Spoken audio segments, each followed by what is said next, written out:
வணக்கம், this is Jeeva from ஜீஸ் vlogs. காலையில் பொங்கல் வச்சு முடிச்சு சாமி கும்பிட்டுட்டோம்.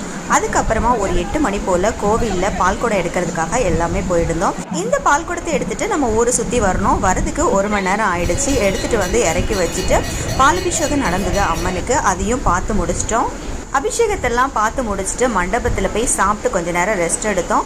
அதுக்கப்புறமா ஈவினிங் சாமி வேட்டைக்கு போகும்போது எல்லோரும் கோவிலுக்கு வாங்க அப்படின்ட்டு அலௌன்ஸ் பண்ணாங்க. அதனால் எல்லோரும் கோவிலுக்கு போனோம். சாமி வேட்டைக்கு போகிறதுக்கு தயாராக இருந்தது. படையெல்லாம் போட்டு பூஜை நடந்துட்டு இருந்தது. சாமி வேட்டைக்கு போகிறத வீடியோ எடுக்க முடியல. ஏன்னா கோவிலுக்குள்ளே பயங்கர கூட்டம் நெரிச்சலாக இருந்ததுனால வீடியோ எடுக்க முடியலை.